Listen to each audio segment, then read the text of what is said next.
அன்பான ஆன்மீக அன்பர்களே, உங்கள் அனைவருக்கும் ஜோதிடர் கேஜிபி அறிவழகனின் அன்பு வணக்கம். நடப்பு பராபவ வருஷம் வைகாசி மாசம் 12ஆம் தேதி காலை 11:07 கடக லக்ன வேளையில் கடந்த ஓராண்டாக மிதுன ராசியில் சஞ்சாரம் செய்த குரு இனி அடுத்த ஓராண்டு கடகராசியில் சஞ்சாரம் செய்ய அன்று அந்த குறிப்பிட்ட அந்த நேரத்தில் மிதுன ராசி புனர்பூசம் 3ஆம் பாதம் நட்சத்திரத்திலிருந்து 3ஆம் பாதத்திலிருந்து புனர்பூசம் 4ஆம் பாதம் கடகராசிக்கு பெயர்ச்சி ஆகிறது. இதன் பலனாக மிதுன ராசிக்கு இந்த ஆண்டு குரு பெயர்ச்சியினால் என்ன பலன்கள் ஏற்பட போகிறது என்பதை இப்போது நாம் காணலாம். மிதுன ராசியில் பிறந்த இளைஞர்கள் மற்றும் இளம் வயது பெண்களுக்கு நீண்ட காலமாக திருமண தாமதமோ திருமண தடையோ ஏற்பட்டிருந்தால் அவைகளெல்லாம் இந்த ஆண்டு நீங்கி அவர்களுக்கு திருமணம் நிறைவேறும் என்ற மகிழ்ச்சியான செய்தி இந்த மிதுன ராசிக்காரர்களுக்கு கட்டாயம் சொல்ல வேண்டிய செய்தியாகும். இந்த ஆண்டு பெரும்பாலான மிதுன ராசிக்காரர்களுக்கு திருமணம் கட்டாயம் நடந்தேறும். அதுபோல வெகு காலமாக குழந்தை பாக்கியம் இல்லாதவர்களுக்கும் இந்த ஆண்டு குழந்தை பாக்கியம் கிடைக்கும், அதாவது குழந்தைகள் பிறக்கும். படிப்பு விஷயத்தில் மேற்படிப்பு படிப்பவர்கள், வெளிநாட்டில் சென்று படிப்பவர்கள், குறிப்பாக மெடிக்கல் சயின்ஸ்,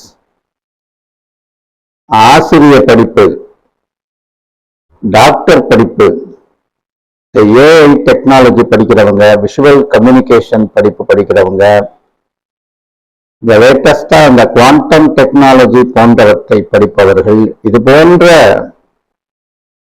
முன்னறிவான விஷயங்களை கற்பவர்களுக்கு, ஆர்வமாக கற்பவர்களுக்கு இந்த ஆண்டு இவர்கள் அந்த படிப்பில் கற்று தேர்வார்கள் என்ற மகிழ்ச்சியான செய்தியும் சொல்லுகின்றேன்.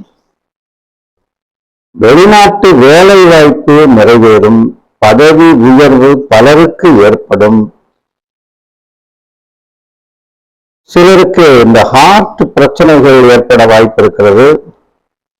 எனவே இந்த சுகவாசியாக தவறான பழக்க வழக்கங்கள் கொண்டவர்களோ அல்லது உடலை பேணி பாதுகாக்காதவர்களோ இந்த மிதுன ராசியைச் சேர்ந்தவர்கள் இந்த ஆண்டு எச்சரிக்கையுடனும் கவனத்துடனும் இருக்க வேண்டும். உடம்பின் மீது அக்கறை செலுத்த வேண்டும். இல்லையெனில் இது போன்ற பாதிப்பிற்குள்ளாக நேரிடும்.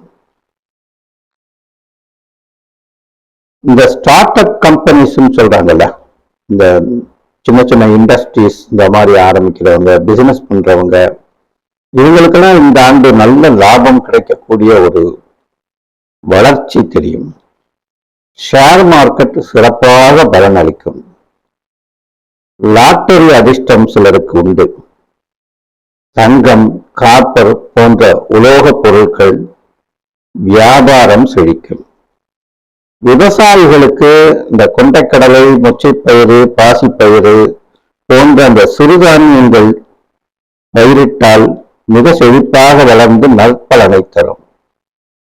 கால்நடை வளர்ப்பு செழிக்கும், நல்ல லாபம் தரும். ஏற்றுமதி மற்றும் இறக்குமதி வியாபாரம் செழிக்கும், அதிலும் நல்ல லாபம் கிடைக்கும். இந்த இரும்பு தொழில், அதாவது இந்த ஸ்கிராப் கான்ட்ராக்ட் இந்த மாதிரி செய்யறவங்க, நம்ம தொழில் பண்றவங்க, அல்லது இரும்பு இந்த கம்பி, வீட்டுக்கு இந்த கம்பி இந்த மாதிரி பொருட்கள் விற்கிறவங்க, இதெல்லாம் நல்ல பலனளிக்கக்கூடிய தொழில்களாக இந்த ஆண்டு இந்த மிதுன ராசிக்காரர்களுக்கு இருக்கும்.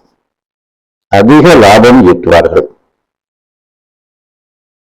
இந்த நிலபுலன்கள் வாங்குவதும், சிலர் வீடு கட்டுவதும், தங்கம், பொன், பொருள் போன்ற சேர்க்கையும் செழிப்பாக இருக்கும்.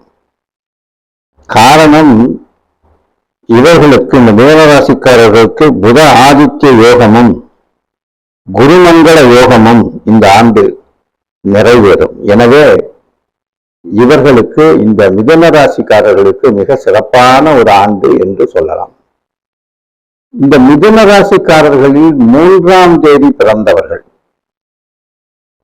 தங்கத்தில் கோமேதகம் கல் பதித்த மோதிரம் ஓப்பன் செட்டிங் வைத்து இடது கை ஆள்காட்டி விரலில், அதாவது இண்டெக்ஸ் ஃபிங்கரில் அணிந்தால் அவர்களுக்கு நல்ல அதிர்ஷ்டம் ஏற்படும்.